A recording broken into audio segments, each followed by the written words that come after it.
David Birky's farm is between Detroit Lakes and Park Rapids on State Highway 34. From here, he operates Ag Resource, Inc., a distributor of equipment and supplies for fruit and vegetable growers.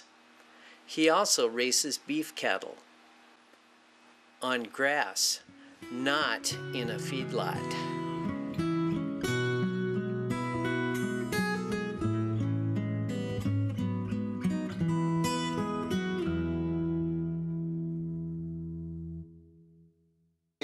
We have cows, and their calves are born and raised here. And we used to finish the cattle out in a lot and grain them fairly heavy to finish them out.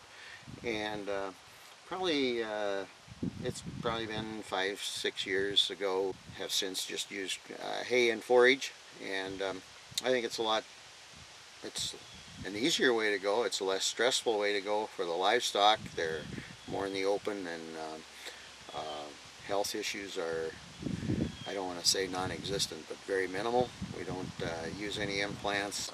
I gotta believe that when they're not packed by the hundreds in standing in manure up to their knees, yep, it's much healthier for that animal. Right.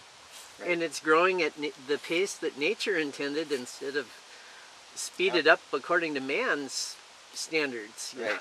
No, so because the cattle are healthier, you don't have to deal with a lot of antibiotics. And I haven't given a shot in years.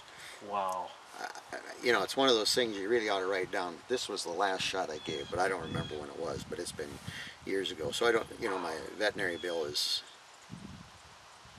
basically nil. So it's a lot more affordable to raise them. Affordable, yeah. And another thing, I mean, it's a combination of things. It's not just not doing things, it's doing things. We're pretty much a closed herd. We'll bring in a bull, so we're not bringing in a lot of other people's issues and shipping them around and stress that way on an animal. We're not importing their diseases or problems. So we just, it's a small operation. It fits our place. As you can see, it's pretty hilly and trees around. It's not good farmland. It's rocky, but cattle can walk up and down the hills and eat around the rocks and that sort of thing. So it fits the place well. How many acres are in pasture? I don't know the exact answer to that, but there's about 200 acres here of grass and wooded area, and they pretty much have the free roam of moving around and picking and choosing. So they have, whatever variety of vegetative material they can pick and choose if there's different nutrients here or there. They tend to know what they need, they can don't they? do what they want, yeah. Sure. And we try and do some things with the pasture. Another advantage of having them out on pasture is, as compared to penned up, is you don't have manure to haul. Right. They're doing their own spreading. We do some things with the soil. That's an area I need to keep working on, is improving the pasture, improving the soil.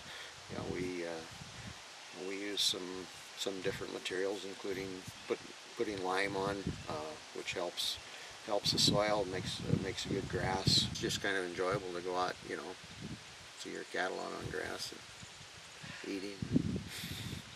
So, and you have how many head? There's about 20 cows, so it's just a small operation that fits with the rest of the work that we do.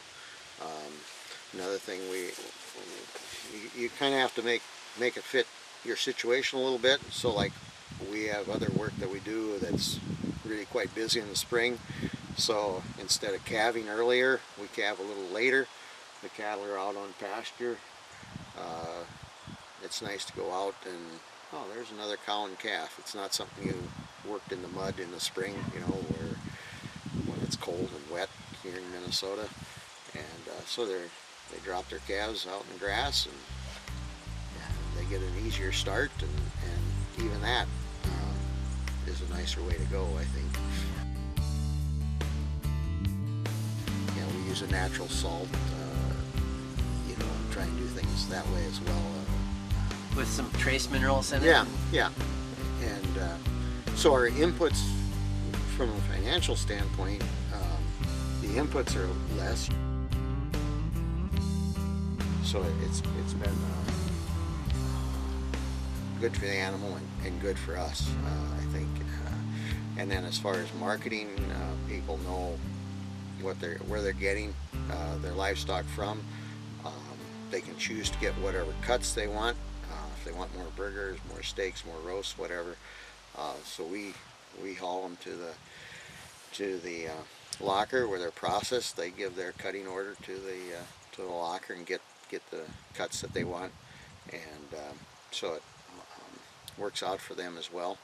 It is or not, I don't know, but like with grass-fed from the local economy, you know, we're getting them processed here in the community, so it supports your local locker plants. Yep.